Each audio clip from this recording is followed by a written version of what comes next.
I wrote you a 4-week kind of plan to get started. And then, I definitely want you to do a few more weeks. And then I'd love to get a time trial in, especially maybe before it gets super, super hot on the East Coast. Like if we can squeeze something in while it's maybe a little bit cooler still. Yeah.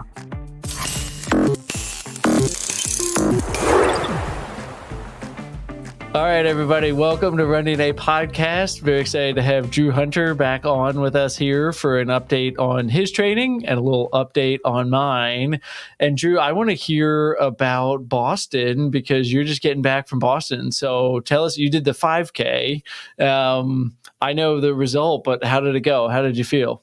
Yeah, it was a good race. Feels like a step in the right direction. Second's kind of a hard one to reflect on because you're the first loser. So it's like, it's still a great result, and Cooper's obviously a great runner. So, but when you're that close, a win is just, a win's a perfect race. So, but yeah, it went well. Training's been going well. I feel like I'm in a really good spot with everything. And, my 2 goals this year, and that was to run my best in June and to be good at everything I do, meaning I don't want any stone, unturned by the time the trials are around. I want to be fast. I want to be strong. I want to be healthy. I want my mental game to be 100%. And so I feel like everything's, trending in that direction. And I feel like I'm in a really good spot right now.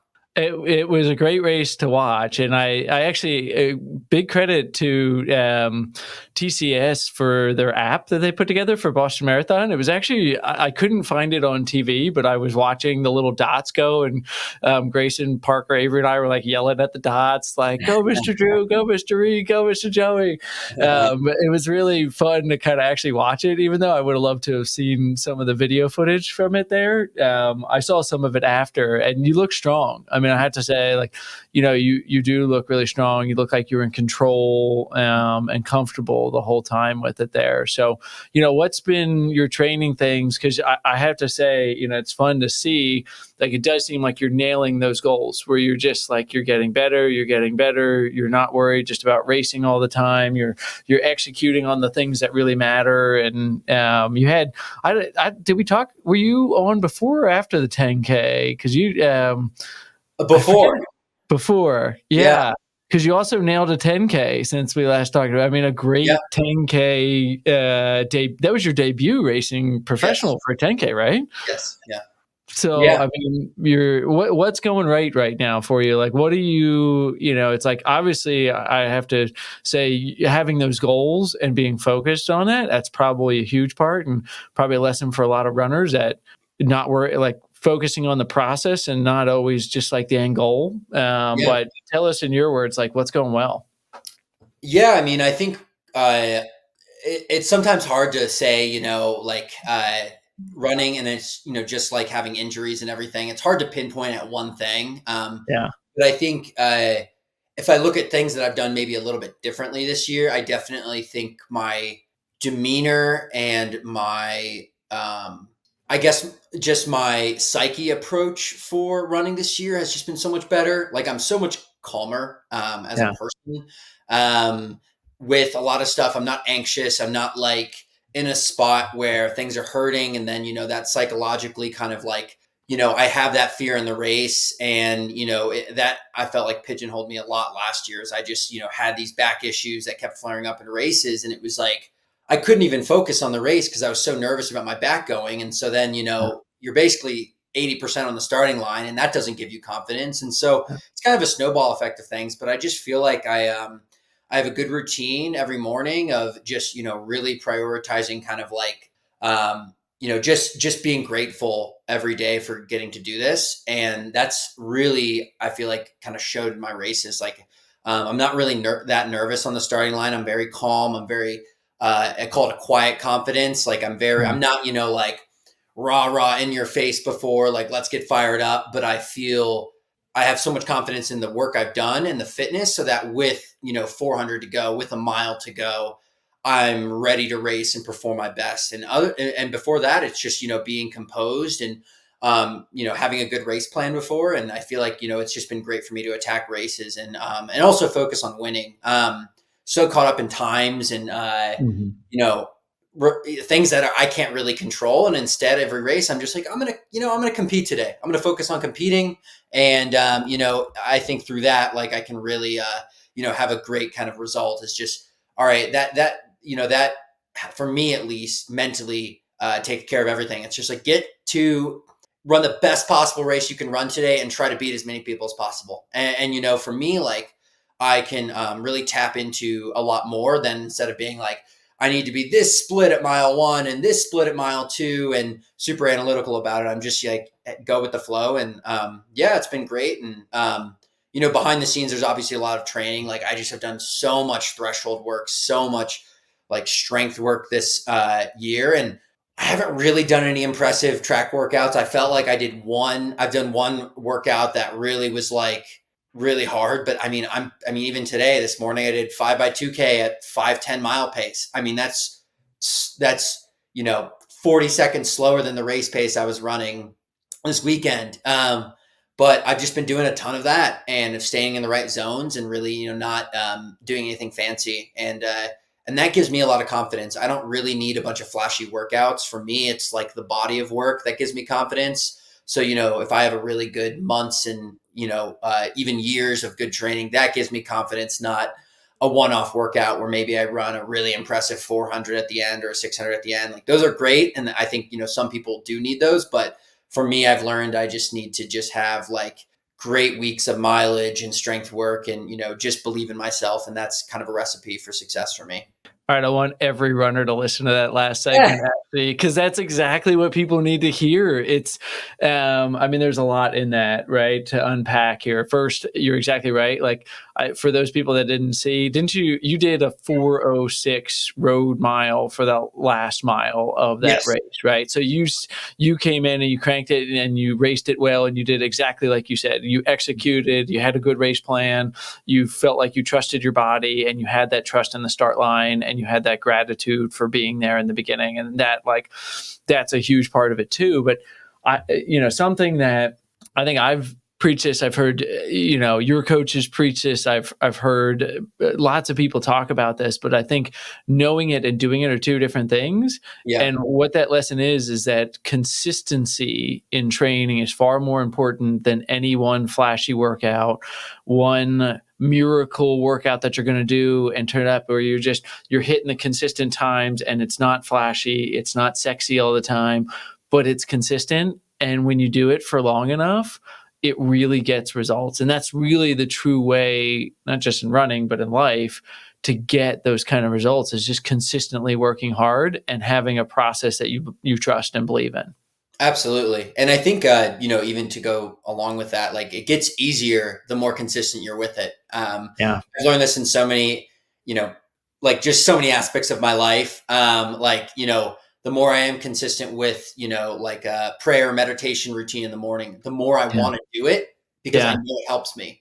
And it's the same with training. The more I am, don't have these highs and lows, and the more I'm just kind of steady Eddie, I crave that, because I know that's my kind of like, that's my fulcrum of success, is, just being like this instead of, whoa, up and down. And so, it's definitely like something where I'm just like, I get back from a race, I'm like, let's just do some threshold work. Let's just do some hills. Let's just do an easy long run. Like, I just want to keep hitting those, those sort of aspects of my training, because they're giving me confidence, and I can show up to races knowing that I just have this awesome kind of foundation behind me. And it's nothing flashy, but it's, the sexiness is in the process, as you kind of said. Like, that's the way to look at it. Yeah, just the consistency, day after day, week after week, looking at that. And it's so important, because people, you've been training for June for the past 8 months, right? Probably even longer, right? You've had that in mind, but you've really been consistent about this training from the end of last season, heading into this season. I think you've really been very focused and dedicated on it. And oftentimes people are thinking about their 16-week marathon program or their 12-week marathon program. I'm like, that's a great specific time frame that you're working on some of those things. But if you're just starting at 16 weeks, you're already behind, and you're going to run into issues where it's a way of being. And some of my favorite James Clear quotes alongside of this, because if you've read Atomic Habits, have you read that book, Drew? I haven't. It's so bad. I've read so many other of those books in that genre, but I haven't read that one. I know it's gonna like change my life, so I'm kind of like, You're waiting for it. Time. Yeah, I'll give you a couple highlights there, but he's actually got a couple really good interviews for like podcasts that if you don't want to read the whole book, you want to get it. And I listened to one of them recently. Barrett Brown, I think, was the host of the podcast, and just refreshed about the consistency and things. But one of the James Clear quotes that I like a lot is "never miss twice." Mm-hmm. And I like that because you're going to miss. Because sometimes people with consistency get worried, well, then if I miss a day, then it's all for nothing. Yeah. And no, we're human. We're going to miss a day once in a while. Something's going to happen. You're going to catch cold. You're going to do something. You're going to be up all night with a baby or something. Like, you're going to have those rough days. But if you don't miss twice, then you're sticking with it. And I think that is a really important part. And the other part, and I believe this is from James Clear too, just about not necessarily setting goals in the same way, but setting goals to be the type of person and asking yourself, what would a professional runner do today? Yeah. If you want to be a professional runner, what would a 5K state champion high school runner do today? And asking yourself that makes it much easier to get motivated and be consistent with that process. So those are two things I love from that book. Yeah. Is James Clear, is he the one that talks about like your systems? That's all that matter? Yeah. Yeah. Okay. Yeah. And that totally relates to running, right? It's like, what I do at like race day, like there's so much that I can't control. I can't control what my competitors have done. I can't control like what their race plan is. Weather. I can't control if there's guys I'm racing against that are cheating on the starting line. There's so many things I can't control, but what I can control is, what did I do the week and the month before showing up to this race that is now going to help me in, be in this, this high pressure situation where I'm racing really, established runners. And so I think I the one thing I have seen from him is that, and I definitely relate to that. And I feel like that's been huge for me this year. It is just focusing on your systems, focusing on your support team, who's there with you, all that stuff matters. And I'm just really happy to see it all going so well for you with a great 10K, another great 5K here.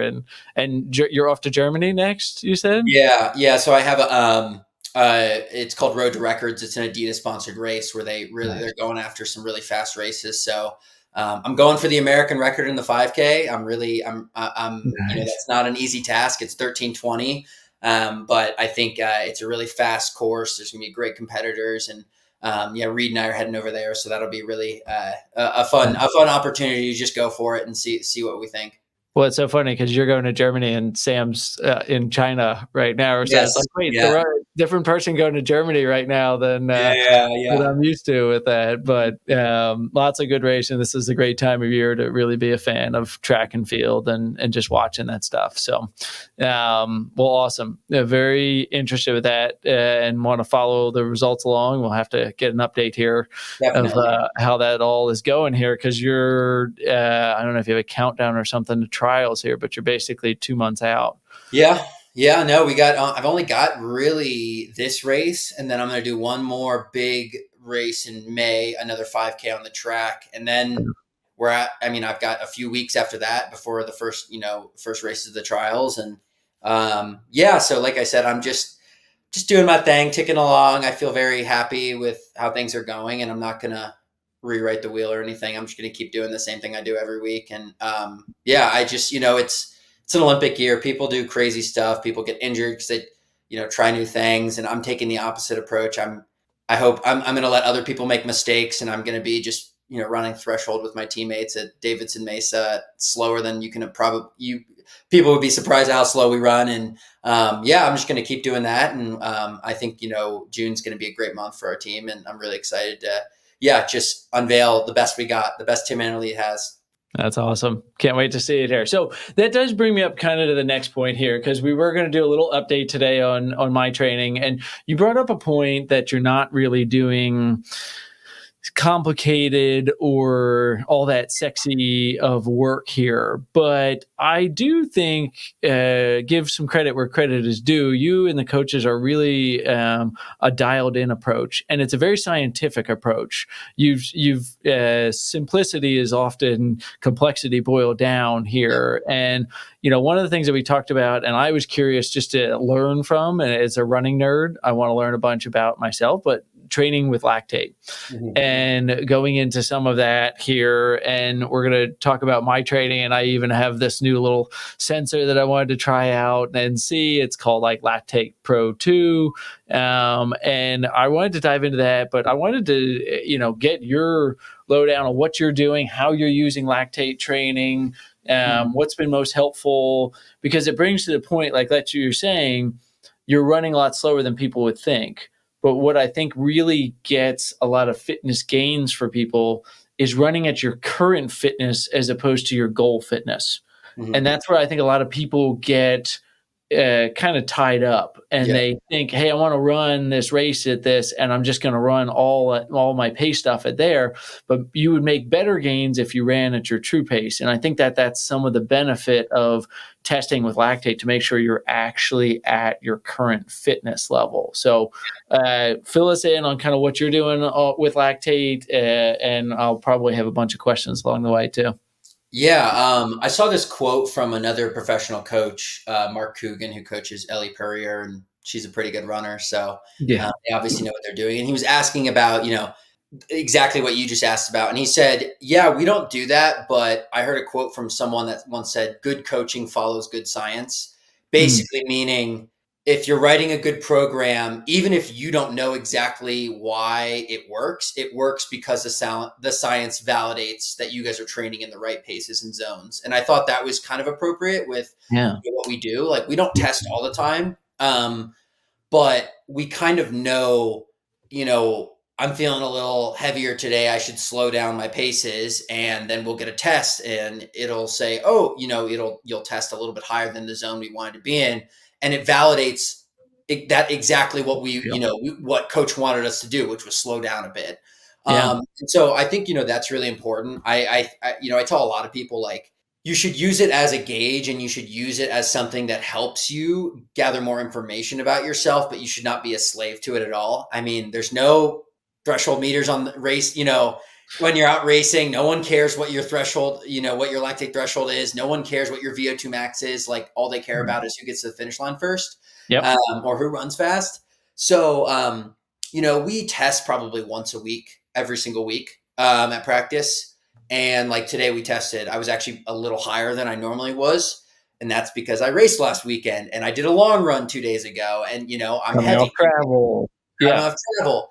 But it was great because I actually felt okay today running. But it was good to back up and just say, okay, listen, your body's tired. Clearly, you're producing a lot more, lactic buildup than you want.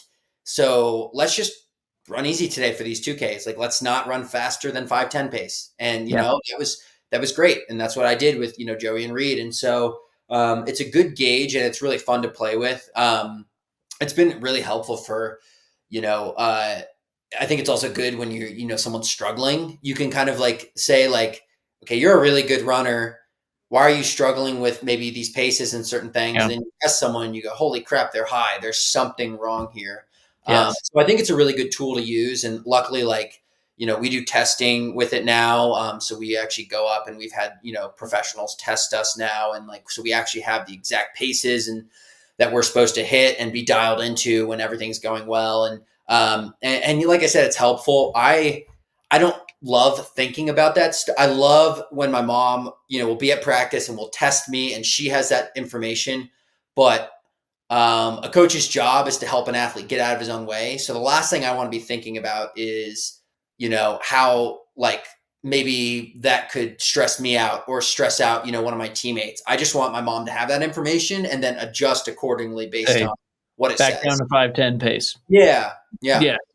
And adjust it there. Yeah, it's really interesting. I view it, I used to be very heart rate specific, right? And I was like, you should run with a heart rate monitor every time. And then I realized like that's not fun. And it's also not always beneficial because there's variation in these numbers. And although it's scientific, it's not always a perfect science like anything. We're limited. And if you touch the skin when you're using the measurement, like it could be off. There is better science than not so good science at times too here. But I think of it as guardrails just to keep you, because running by feel, I mean, you and I could have a whole conversation on this about effort-based training and how we should run on feel, but we should inform our efforts to give it feedback.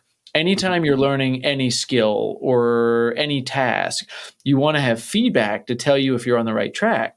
So if you're going to do a run, then you should get feedback to know, hey, I'm running at an appropriate pace, or what you're perceiving as a 6 out of 10, your body's telling you is like a 9 out of 10 here.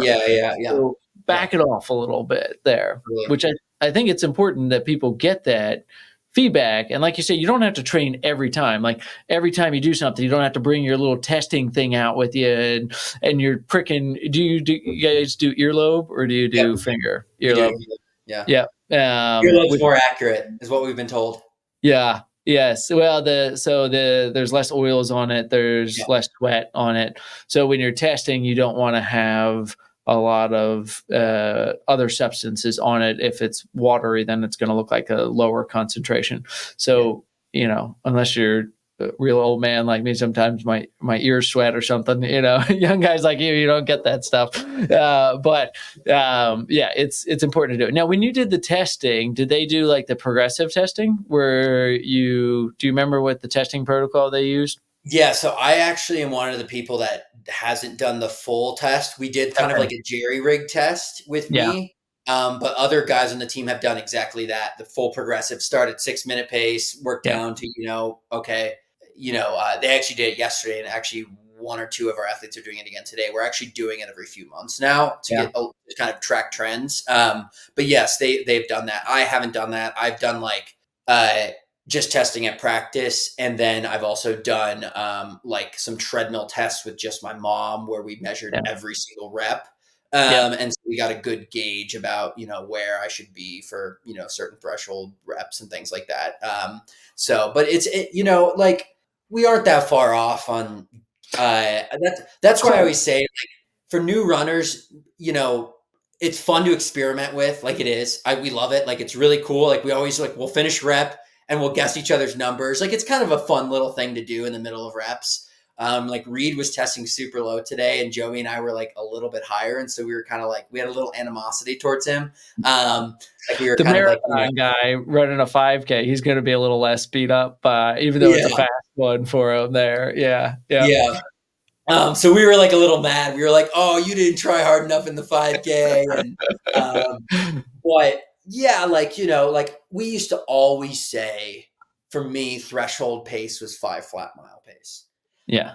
It's kind of around that, almost dead on for me, so it's even before when we were doing stuff without testing, like you were saying, the science kind of validates what we were already doing because we've done it enough. And I've been running at a high level for 10 years now.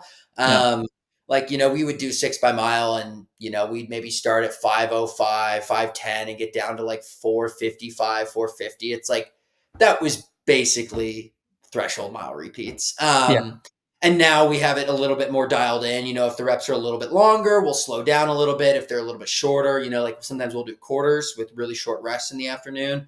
And those we can run, 69s or 70s. So that's obviously faster than 5-minute mile pace. So there is a little bit of nuance to it, but plus or minus 5-minute miles is a good zone for me. And I can replicate that year round. And so it's kind of, but like I said, it's fun to kind of have a little bit more specific data. Yeah. For people that aren't familiar with lactate and what it is, it's a natural substance that's produced from exercise. And up to a certain point, our body takes it in and uses it as a fuel.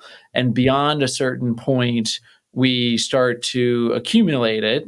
And that's what's called our anaerobic threshold. So basically, when you're looking at threshold, we're saying what's the maximum intensity that you can exercise and use purely oxygen to Yes. supply your energy. Yeah. And then at what point do you shift to being more anaerobic, where you're starting to use other pathways of getting energy sources there? Yeah. So the way that like typically people do is, and I'd be curious if you do the lower end too, if you check your aerobic threshold and if you check your anaerobic threshold. So the aerobic threshold is like the upper end of your zone 2, Yeah. which is where you would want to be when you're doing your easy runs, which a lot of runners do is they run too hard on their easy runs. So if you understand where your aerobic threshold is, you should understand basically that's the ceiling. Don't go higher with that. Whereas the anaerobic threshold is more of a target of hitting close to that intensity, slightly at or slightly below, depending on the goal for the workout, to make sure that you're increasing your body's ability to clear lactate. And the faster your time is at anaerobic threshold, or your pace is at anaerobic threshold, the more fit you potentially are and the better your performance will be. So do you guys calculate the aerobic threshold as well? We do anaerobic. You do anaerobic. Like I've never really tested like easy run stuff. Like I'm kind of like a hard, I really don't love a bunch of that data thrown at me. Like I said, I'm kind of like a purist in some regards, because for me, there's literally no difference to me if I run a 5 flat mile or like a 5:03 mile. And some people will be like, oh, like I'm short circuiting. Like I was, 2 seconds off the pace I should have been. I just am like, you're giving, that's where I was today. Exactly. Like you're giving way too much weight to something that is making a minuscule difference. Like my mom can get a little crazy with this. I hope she doesn't watch this. And maybe she does. Like she'll be like, you're running 2 seconds too fast. And I'm like, really? Like, like 2 seconds too fast on a 2K? You mean a 6.5 minute rep? Like, is that really the end of the world? Yeah. But like I said, Sam is probably the person that's like, Sam will short circuit if he isn't hitting exactly his zone. So maybe you can ask him. He'll probably give a completely different perspective on this stuff than me. Like I'm kind of like laissez-faire with it, just like, okay, like as long as I'm not overdoing it too much, like I'm not going to overthink it. Like I know how I feel. Like I know, like if I'm feeling pretty cruddy, I can put my ego aside and slow down. And if I feel good, let's run a little bit faster. That's kind of how I look at it. I mean, that's what I've adapted. I just think effort-based training is so important. And like you said earlier, this stuff is just to inform and make sure that your perception of your effort is on track. Yeah. But it making sure you're not delusional. Like, or extremely aspirational. Yeah, that's a better way of putting it. Yeah. Most of the time people have aspirational perceived effort. That's good. I like that. You should coin that term. Aspirational, APE. Yeah. There we go. Instead of RPE, we're going to start talking about people using their APE here. All right. We'll do a clip on that for the podcast. But so it is really interesting how you just inform it. And I like the philosophy because the psychology of it is fine. And like you said, you're in it to race and you're in there to perform. And it's, if you get bogged down by the numbers too much, you feel like it's not a solid effort. But if it's 5 degrees warmer on the same day that you did the workout last, you might not hit those paces, or you're working much harder to do it and you're not getting the zone. So trust your body, but give it a little bit of feedback too. Definitely. So, all right. Well, it sounds like this might be even a good topic. Maybe I'll get your mom on and we'll do a whole episode on like more of like the coaching, like perspective on there about what she thinks and things. But if you ask about me, she'll roll her eyes like, oh yeah, Drew runs too fast or anything. So that'll be good, but I'll definitely watch that episode and see what she says. There we go. Yeah. It'll be recorded. It'll be out there. She'll be on record. Yeah. Yeah. All right, Joe. And hopefully you're listening and give me a call and we'll set up your episode here. But for those of you that don't know, Drew's mom is the coach of Tin Man Elite, just in case you're missing that critical piece of information there. Important. Yes. Yeah. All right. So now, speaking of coaching and things like that, you're my coach here, and we're going to go into the next phase of this and talking a little bit about how the early trading plan went and my journey. If you missed the first episode, Drew has graciously agreed to help me train for a sub 5-minute mile. And my goal is to run a sub 5-minute mile for every year in my 40s. And I turn 40 in less than 2 months. So we're getting me ready for the first one here. Drew, I don't know if I'm going to hit it on my birthday. I'll just say that here with 2 months to go. But I'd love to hear your opinion after kind of reviewing some of the workouts and giving a little feedback about it. So what do you want to know about the last, I think it's been maybe 5 weeks or so? I wrote you a 4-week kind of plan to get started. And then, I definitely want you to do a few more weeks. And then I'd love to get a time trial in, especially maybe before it gets super, super hot on the East Coast. Like if we can squeeze something in while it's maybe a little bit cooler still, that'd be ideal. Like we started, for anyone who didn't know, we started really, I'd say Doug didn't really hit like a super hard track workout until, the end of the plan. Like it was mainly just hills and 200s and then, some fartleks for stamina training and then like a long run on the weekends. That's pretty much what the setup was.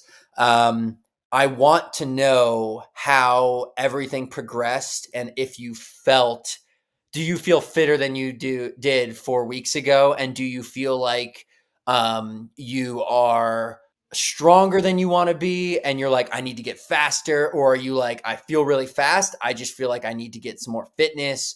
What types of things are you thinking about on your runs, and what do you feel like is a weakness for you right now, and what do you feel like are something that you're like, I'm feeling good in that regard? And it could be nothing. I could be the worst coach ever.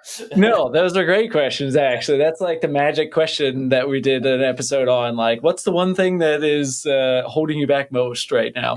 I have to say, I was kind of pleasantly surprised that after taking a bit of what I called an off season for the entire winter, I just said in the winter, I'm going to run ridiculously slow for me and get in there and just like, I was anywhere from a 6.0 miles an hour to 6.7, just running a couple times a week when I felt like it on the treadmill. I took it as an off season, just enjoying the running. I was like, I'm not getting bundled up. I'm not going out and running in the dark and the cold in the winter this year. I'm just going to be lazy and run on the treadmill. And it was fun. And I did the one caveat to that, I think we said, is I did almost all of my runs mouth closed so that I was purely in like a high zone 1, low zone 2. And I really was surprised at how I felt when I started doing the speed stuff. It came pretty easy. I'm not in sub 5-minute shape right now. I don't think a time trial would reveal that like, oh yeah, we're like 2 or 3 weeks away, a couple of tune-ups, you're going to be there. But I was pleasantly surprised. It took me a bit, because your one goal for me was to get up to running 5 days per week, and I was running 2 to 3 days a week. So it took me 3 or 4 weeks to figure out how to manage that in my schedule.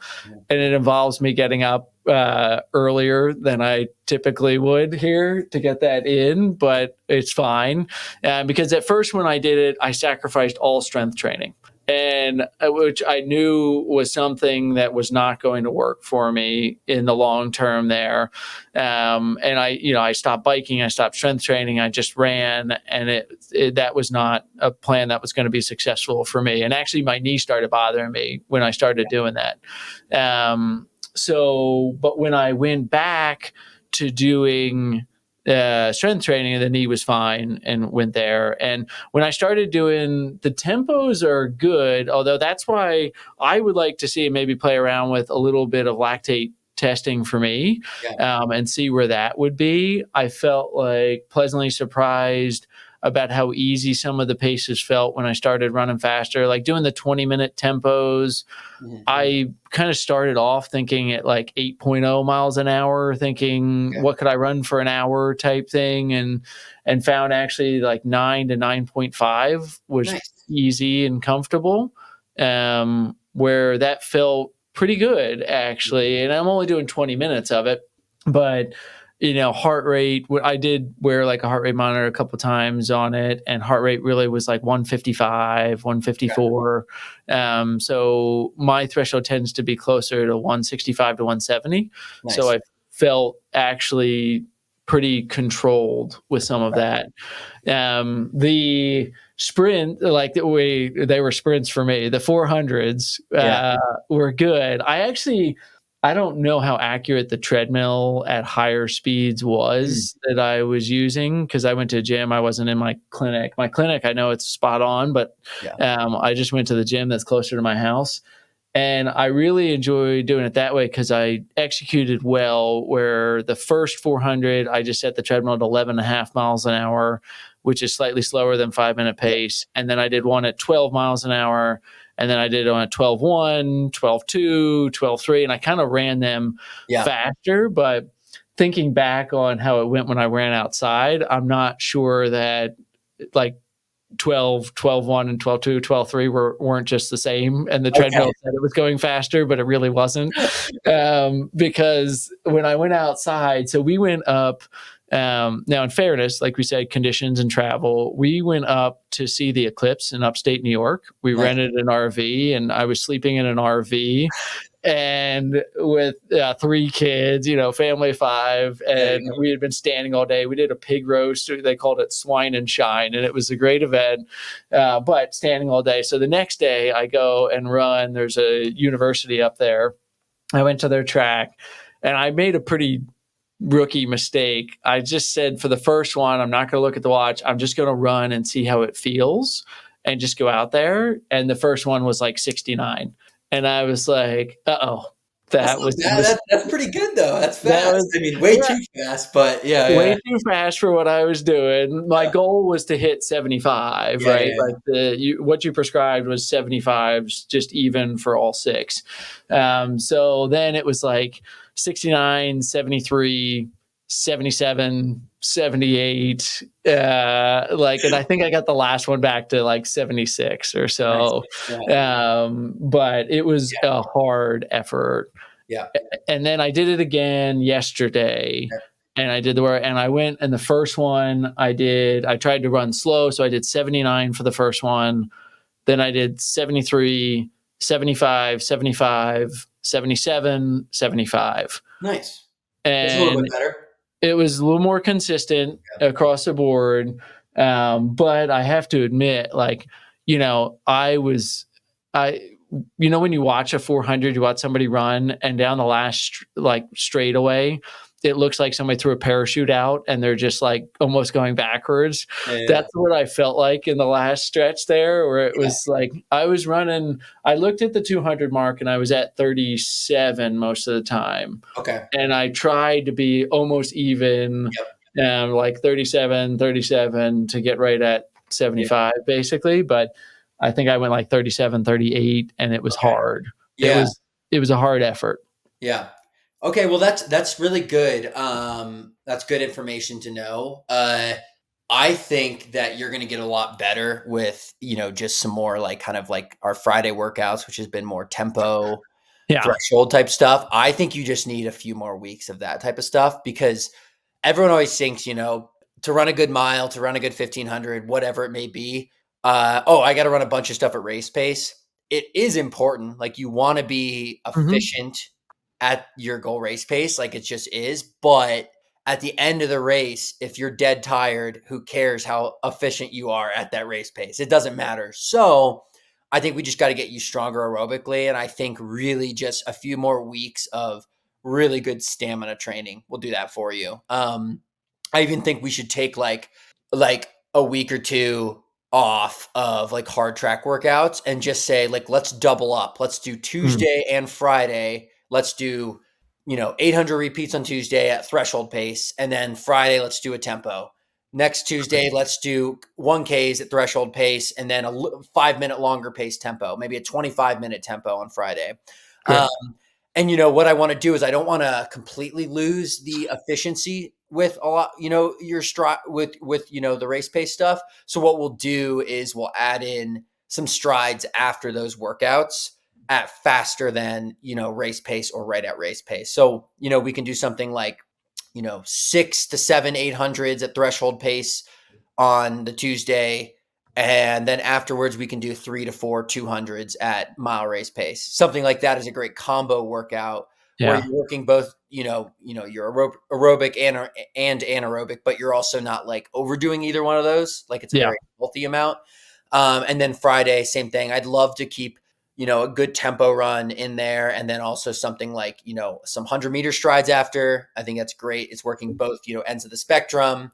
And I think it's a secret weapon to end with some fast strides. I think you actually feel better than being locked into this kind of like, pace that you've been doing for like a while and then you cool down. I think it's really a great way to end the workout with some little pep in your step, by doing some short sprints. So I think that would be great.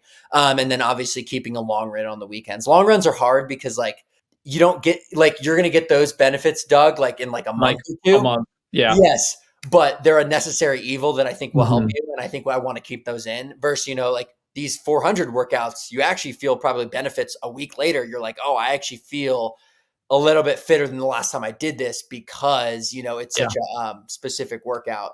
So I think, keeping a trend like that for another 3 or 4 weeks, and then I'd love to get a time trial in after that, I think would be great. I just think, it's good to have a baseline. And I think, as we get closer, I think it's really important to talk about pacing, hearing, you're kind of, what you're running for 400s. Like it is rare I start a workout and that is the fastest rep of the day. And I think that's a shock to some people. Yeah. I would say most pro runners, that's almost a given is if I'm doing a set of 800s or 400s, my last one is almost always my fastest one. Almost always. And that's interesting. I'd say recreational runners are almost the complete opposite. Yes. Yeah. And so I think like that's a mindset shift of, I think a lot of people think like, no pain, no gain, like let's run hard, let's sweat, let's really get after it from the start. And I understand that is, kind of an inspiring mantra and mentality, but in reality, the work is what's important. And so for you to get in quality 6 400 repeats where you maybe started at 77 or 78 and your last one's a 72, I mean, that's how I'm going to instruct you how to run your race. I'm not going to say, Doug, go out and run 75s until you die. I'm going to say, go run a 76, then a 77, and then let's pick it up the last half mile. Let's run, a 75, and then let's close out with a 72. Yeah. That's how I run. All the world record races and distance races are negative splits. All of them. Yeah. So it's, I think that's one that's like 60-meter hurdles or something. Yeah. Exactly. Yeah. So I think, that's something we can work on too over the following weeks is like, okay, maybe like throw out the first rep as almost like literally pretend it's just a jump warm up rep. Yeah. Okay. Run an 80. I don't care. Like it's like whatever, like the goal of this is to be, dialed in to, what you're actually going to want to do in the race. And in the race, the last thing we want is you going out in 69 and all of a sudden you're like, I'm running 5:30 in the most painful way possible, You've hit your red line at that point. It is not fun. Well, it's so funny because, I mean, obviously this is something you and I have talked about before, and I just absolutely know everything that you're saying. And then you step foot on the track and you're just like, you rip one of those 69s or something like that felt good. Yeah. Until the second rep. And then you're like, that was dumb. Yeah. Yes. Yeah. You gotta, it's funny, like, you almost have to think of those fast reps early on it's just like going to make the other reps later in the workout, like slower, but also like with a perceived effort way higher than it needs to be. All of a sudden you're rigging to run a 76. And in reality, we want you pretty efficient at 76 and be ready to run faster than that. So yeah, 76 to 78 should feel smooth. Yes. And almost like hard, a recovery. I always say like hard but manageable is what we should be going for. Like, okay, like Doug, it's not just easy for someone to walk up and run 76 or 75s. I mean, even for me, that's 5-minute mile pace. Like, there are times when for me, that's like That's not the easiest thing for me to do, especially if I have lots of volume in my legs or different things, but Yeah. I should be able to do it, Yeah. and that's the important part, and replicate it week after I week. like that, hard but manageable. Yeah. And this is what I was hoping you would say. I'm enjoying the 6x400 Yeah. workout there, and it was, but And we'll it, bring it back. We'll yes, like I want you to do it again because yeah, that's going to really help you. And that's going to also be able to, like that's, the last few reps of that is probably how your last lap is going to feel. So, it's important that we touch those things, but also like, let's just get fitter, yeah. It- Let's get comfortable with everything's easier if you're fitter. because I felt, to just give a little bit more information, when I was running those, the thing that felt like it gave out on me was my lungs, where Mhm. it was like, okay, I Yeah. just like I'm sucking wind at the last straightaway, Yeah. and Yeah. I've had almost no leg soreness after doing these workouts. Yeah. So it's not like my lower body is Yeah. really struggling to maintain the turnover or from the increased force. Yeah. It was one I did hop on the treadmill and do a little gait analysis after it one time at like a faster speed, because I did have a little bit of knee soreness after the first time I did it. Yeah.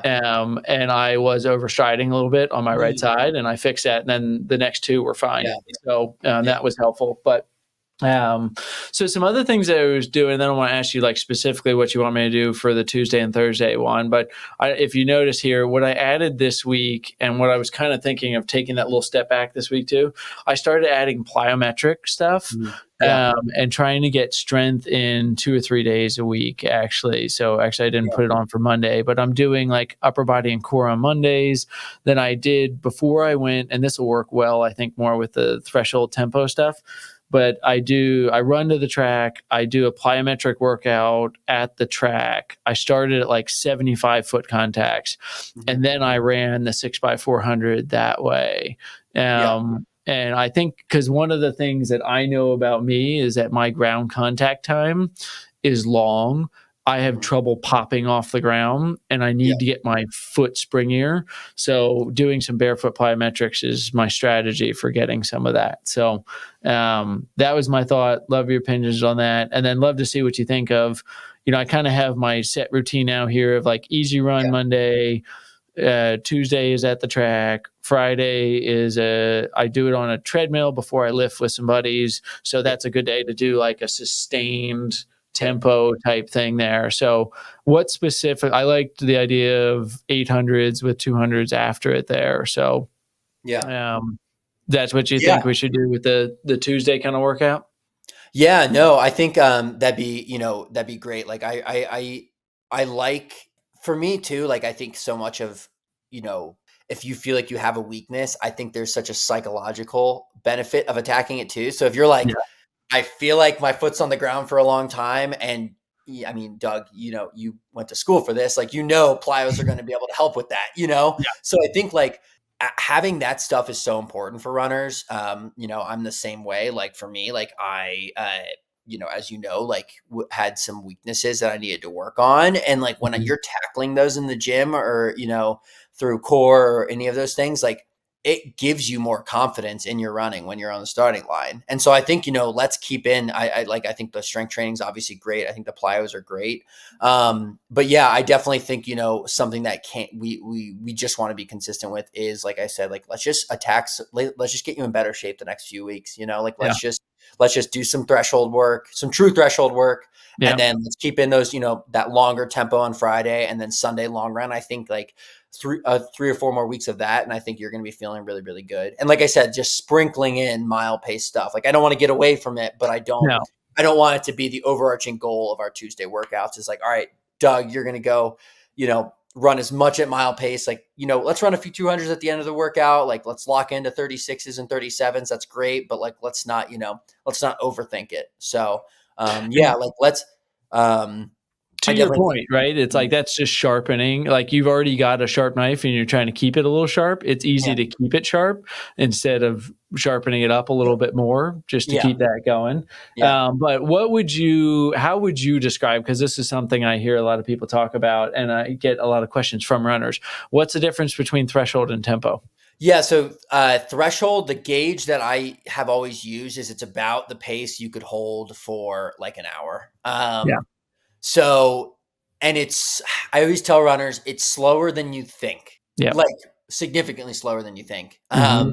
Like I could probably I could probably run a half marathon in 62 minutes. So that's close to an hour. That's like Yeah. 4:45 pace or something like that. So theoretically that's, right around what my sea level threshold would be. And that's pretty accurate, but I'm in Yeah. Boulder. I'm in the Yep. middle of, 90-mile training weeks. 5-minute pace is probably a little bit more accurate for that sort of thing. So like Yeah. I said, take a step back. It's a little bit slower. For some people, maybe they could only cover a 10K in that hour.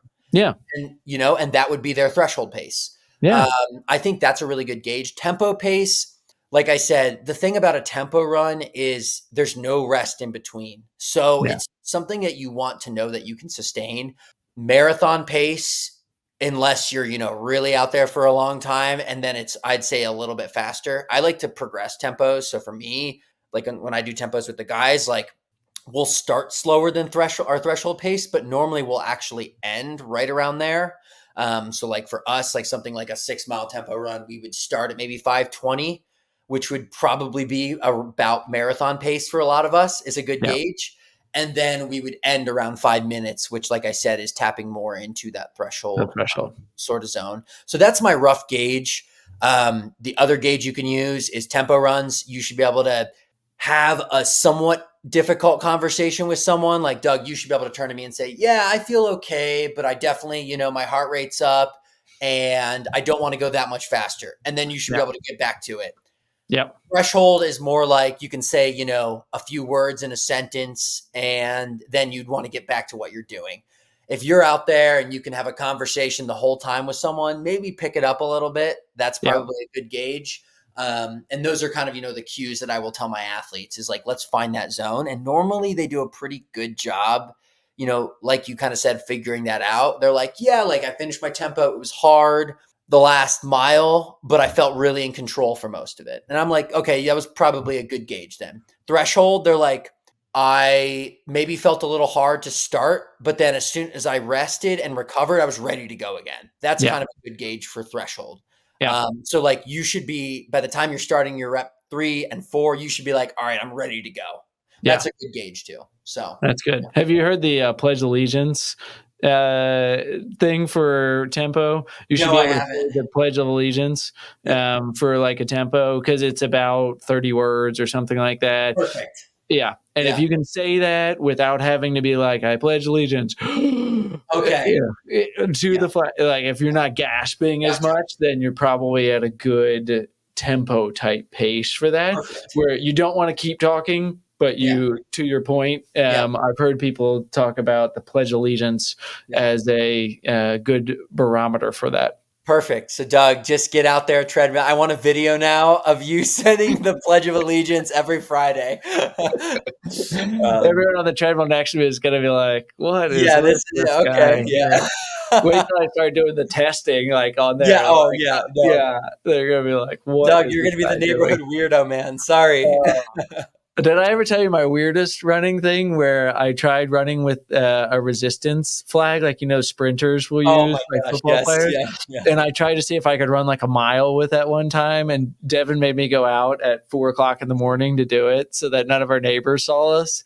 Sandy would do the same thing. She'd be like, just let no one see. Like, I know you're weird, but like, come on.